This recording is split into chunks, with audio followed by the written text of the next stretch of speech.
Hey there, I'm Lance and I'm a gamer. And I'm Sam and I'm a non-gamer. And we are Love to Hate, where we help gamers find great games to play with non-gamers. And today we're taking a look at Red Dog Junction by Waterworks Games.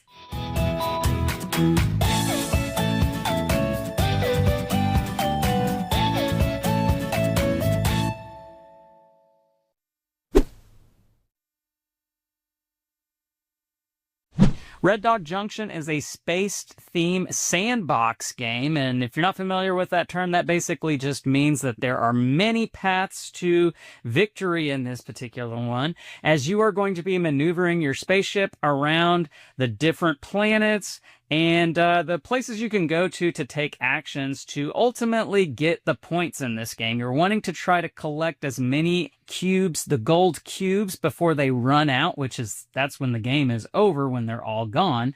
And you want to have the most. You want to have the most gold. You want to have the most crew members. You want to have the most tiles. Basically anything that gives you points once all those gold cubes are claimed. And if you have the most, then you're going to be the winner. Let's go down to the table. I'll show you how this one works, and then we'll come back and share our thoughts on it as a gamer and non-gamer.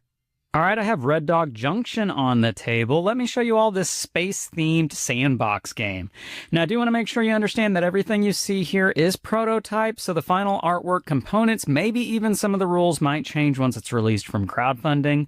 That being said, what you have here for this game, you've got lots of tiles, and these tiles are going to represent the playing area, the board, if you will.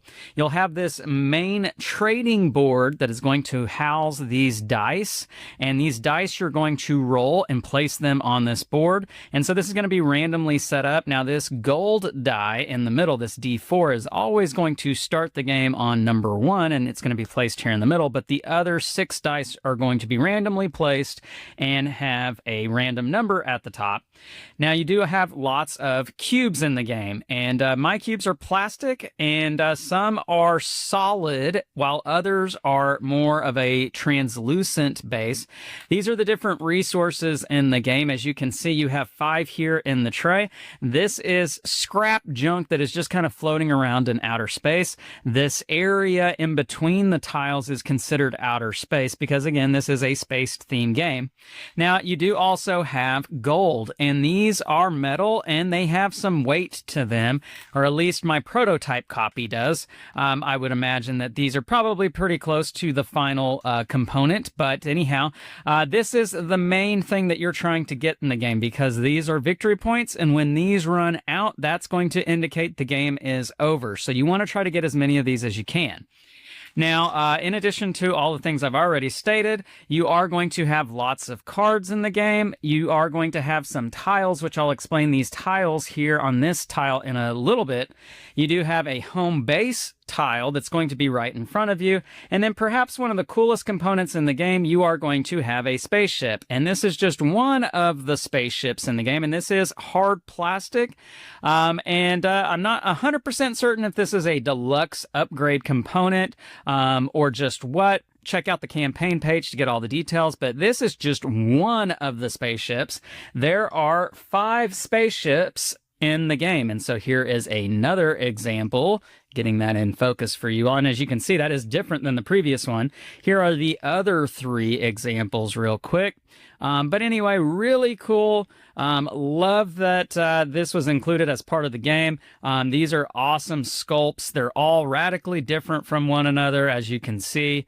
But anyhow, they're going to house your cargo, the cubes that you're lugging around throughout the game on the actual spaceships on these spots right here. So anyhow, that's that. And so each player will have their own spaceship in the game.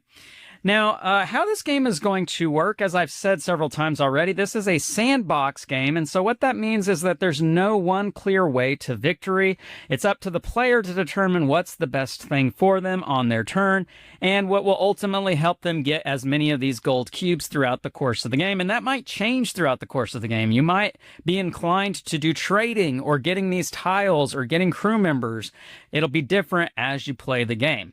In this game, every player is going to have 2 actions, and you can do the same action with both of your actions, or you can do 2 different actions. But once you've done 2 actions, it will go to the next player, and so on and so forth until, as I've mentioned, once all these gold cubes have been claimed, that will indicate the game is over. And that could happen in the middle of a player's turn. If on their first action they take the last gold cube, they don't get a second action, the game is over. Now, what are the actions that you could do? Well, you do have a player aid in this game that helps remind you of the standard actions that you can do. The first would be to move, and all players are going to start with their spaceship on their docking board, their dock station, if you will. And for one movement action, you can move to outer space, which again is anything that is not a tile. So I might move here and I'm in outer space, and all of outer space is one space. So it doesn't matter if I'm here or if I'm here or anywhere. It's all the same. So if I'm here and another player is, let's say, right here, they're both considered in outer space.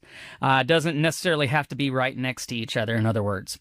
Now, I could move from outer space to a tile, and then that's a space of movement as well. So if I'm wanting to move from my home board to any tile that's out here, that is going to take 2 actions of movement. And so that would be my whole turn, moving into space and then moving onto a tile.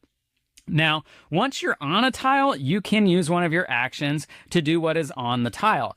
These 4 smaller tiles that are around the bigger tile, they are going to allow you to mine. And so each tile has its own different type of resource. And as you can see, this one says a white cube, which is ice, and you'll get 1 per miner. Well, what is a miner? Well, each player is going to start the game with some crew. Each player will have the same exact 6 cards to start the game. You'll have 3 cowboys, which are going to allow you to increase your ship capacity by 2 for each one. So in other words, at the beginning of the game, you can hold 6 cubes on your ship. If at the end of your turn you have more than 6, you're going to have to jettison the extra off into space, which means somebody could come along and pick that up if they wanted to. That's what your cowboys are going to do. Your miner is going to let you do that mining action, and for every miner that you have, you'll get 1 cube of the tile that you're on. So if I'm on the ice planet here, I'm going to get 1 ice cube, ice cube, and place it on my ship like such. Now, only 1 player can be on these smaller tiles at a time. So if somebody is already on this tile, you can't go there till they leave, or maybe you can displace them, which we'll talk about that here in just a second. Now, some of the other crew members, you could use the salvage action, which is going to take advantage of your scavengers if you're in outer space, which again is the space in between the tiles. And for an action, you could do the salvage action. So for every scavenger that you have in your crew, you can claim 1 of these cubes that is just floating around in outer space, which is mostly going to be this space junk. But as I've just mentioned, players could have to jettison off their resources if they don't have enough capacity to be able to hold them. So if there is that resource out there, you could scavenge in that resource and put it on your ship. That is the salvage action. Now, if you go to this middle board right here, you could take advantage of your agents, which are going to let you do 1 of 2 possible things for every agent that you have. One might be to increase or decrease the dice that are on this board. And you could do that to any of the dice that are on the board. I could increase this 2 to a 3 or lower it down to a 1. Or I could change this center die up 1 or down 1. Your choice. And that's one possible thing that your agent is going to let you do. The other thing your agent is going to let you do is make a trade. So depending upon where you dock on this center trading board, you are going to be able to trade resources for the different types that are adjacent to where you're docking. So this particular spot right here, I've got the white resource and the green resource, and the way that it's set up right now, I could do a trade action where I'm trading 1 green resource for 3 white resources, which that's pretty nice. But maybe I might be more inclined to pay 1 green resource for 2 gold, because again, the gold is the most important thing in the game, and that's what you're trying to go for. So heck, might as well do that trade over this trade. But that's the trading area. Now, if I were to go here, I would be trading these two resources. Well, actually, it's these three resources, but you get the idea.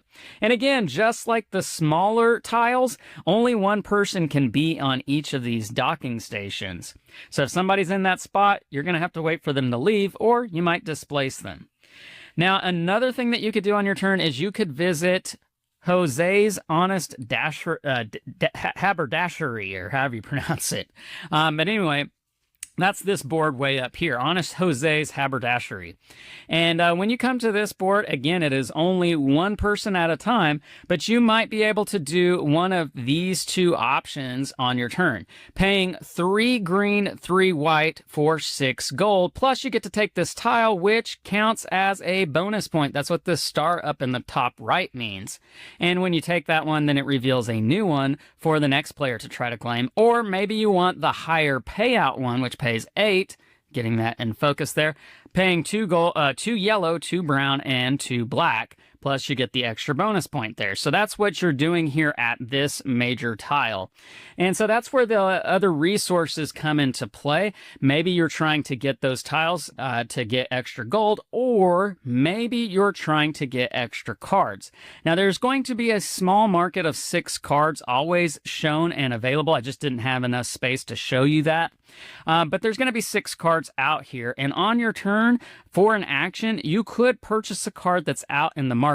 It does have to be in the market. You cannot purchase off the top blindly because you don't know what you're purchasing, but every card is going to have a cost up here in the top left, and most cards are going to have 2 options. In this case, either 2 brown or 3 gold, which you're spending gold to get this card, so this card must be really good.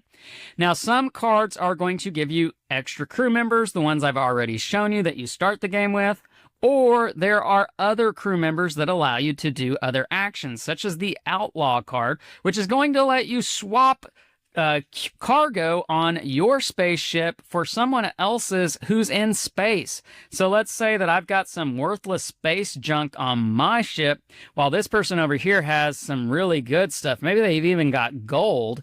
Well, for every outlaw that I have, I could take the swap action and swap 2 cubes. So one outlaw would let me swap 2, and basically I get to take what they have, giving them my worthless junk. So that's what the Outlaw is going to let you do. Now, the Rustler is going to let you do the Displace action, which is what I've been saying all this time about if somebody's in the spot that you want to be in, you could take the Rustler action, which allows you to do a displacement, moving them out of the spot that you want to go to, and then you can use your second move action to move into their spot.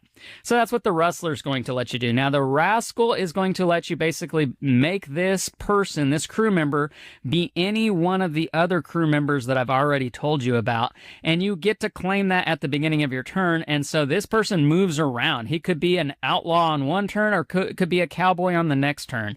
That's where the Rascals are really good. Now, they do cost a lot, one of every resource, but like I said, they let you do a lot. Now, there are also boost cards in the game. Here's a couple of them. All boost cards cost 1 gold to be able to purchase them, but they let you do special actions such as from any location, unload your ship and place that cargo on your home base. Because you are not purchasing these cards with the stuff that is on your ship, you have to take the stuff that's on your ship and take it back to your home base, doing an unload action, placing it there, and that's how you would pay for these cards that are in the market with the stuff that's on your ship, on your base. But that takes actions. This Stash Your Cash card is letting you do that without having to take an action. Blaze a trail, move your ship to any location, displacing any other ship, then discard this card and take an extra action. So the boost cards let you basically get bonuses. Now, there are officers in the game, and they're going to act like crew members, but they're going to let you do something special as denoted on the card. This assessor here, as an action, convert cargo aboard your ship using the following rates: 1 non-gold for any other non-gold, or 2 non-gold for 1 gold, or 3 scrap for 1 gold. So that assessor would let you have that extra action. The Pathfinder is going to basically let you move to anywhere on the board, not having to stop in space unless you wanted to. So the Pathfinder is going to let you save on your movement there. So that's the idea of what you're trying to do in this game. Choosing the action that makes most sense for you for what you have on your ship or what you've got at your home base. Looking at the trade options out here. But ideally, you're wanting to try to get these gold cubes as often and as early as you can in the game. And again, whenever this runs out, that's going to signify the end of the game immediately. You'll get 1 point for every gold that you have, 1 point for every tile that you've claimed over here from Honest Jose's Haberdashery. And then your crew members, your officers and your crew, they're going to give you points based off of what's on the stars. So these officers are going to give you more points than just your little crew members who all give you 1 point. Whoever has the most points is going to be the winner, and that's how you play Red Dog Junction. Let's go back up top and share our thoughts on this one. All right, and we're back, and now we're going to share our thoughts on Red Dog Junction from a gamer and non-gamer's perspective. Do want to go ahead and let you know that this is running on crowdfunding, so make sure to check out the link down below in the description of this video after you watch it to get all the details on the campaign page for this particular game. Now, Sam, this is a sandbox game, as I mentioned at the top of the video, and that's not something that we typically cover too often here on Love to Hate. You're kind of heard of that until you explained it. You typically tend to like the games that give you like a clear path. Yeah. This is what you do. Try to do it as much as you can, as often as you can. Something that's very directive. This is not that. No. This is very much, here's what the board looks like. Here's what's going on. Goal. Figure out how to get there. Right. So what'd you think about this not being what you might typically gravitate towards? I mean, I think it is harder for a non-gamer because you're kind of going in without a whole lot of direction. You know, I think gamers, you've played so many games, you understand how to get from point A to point B, whereas I want that direction. It's not enjoyable for me to try to figure out how to get from point A to point B. I just want to know, what do I need to do to win? Right. So sure. It was more difficult figuring out what my strategy was going to be. Now, to that end, though, they do provide on the player aids, on the back of the player aids, it gives you some strategy tips. It gives you some key pointers to follow through the first maybe 4 or 5 turns of what you could concentrate on and work towards. Did you find that to be helpful at all? Yeah, for sure. That was helpful because I needed that at the beginning. Right. Yeah. So. And I really appreciate that they did that because even I found myself trying to figure out where do I be going? Where should I start? Because you do have a lot of options in this game. There are lots of trades that you could make, or you can mine on the different planets to be able to hopefully get you some new crew members or boost cards or officers. I found an officer way early in the game that definitely helped me out through the entire game. I was using it almost on every turn. So there are good moves that you find out as you play this game. I think this is one that you once you've played it a few times, you definitely get more skilled at. Wouldn't you agree with that? Yeah, for sure. And I think we've both talked about what it would be like with a higher player count because with only 2 people, there wasn't as much competition for the areas, and with more there would be. So I think that would probably be better for a gamer, probably not as good for a non-gamer. I want it to be easy. Okay, well, yeah. But that being true too, though, I felt as the gamer playing this game, just running my mind through all of the different things I could do on my turn, and then still trying to figure out, okay, well, but yes, there's like lots of good options, but what's the best option? That's still an enjoyable puzzle to try to figure out to be efficient, because I mean, those gold cubes go a lot faster than you think. Yeah, I thought I was doing really well, and then Lance had one that got him quick right there towards the end. Yeah, but that's the thing with this game, because after maybe the first 4 or 5 turns, you're thinking, man, I've gotten like 1 cube, if that. Yeah. And so you kind of get this it lulls you into thinking, you've got plenty of time. Don't worry, because nobody's really getting the cubes. Yeah. But then after the first 5, 6, 7 turns, you know, she's getting 6 cubes. Yeah. He's getting 8 cubes, 10 cubes, 8 cubes. And then you're like, the cubes are almost gone. Like the game really ramps up really quick, and I like that. It makes it kind of enjoyable there towards the Makes end. it end quicker, even if you're not enjoying it. I really enjoyed this game. That gives a lot of excitement to it, I feel like. Plus, again, going back to that really wanting to be efficient with your turns, you got to try to figure out, how can I get that last food? Yeah, because sometimes you're only trading one cube for another. Yeah. And that's not doing much, but you have to do that to do your next one. So there is some forethought that you have to put into it. Yeah. So. And you're kind of gripping the table, hoping that the other people don't get those last cubes before you do. Yeah, or aren't in the space that you need to be in. Yeah, that's the other part of it too. Yeah.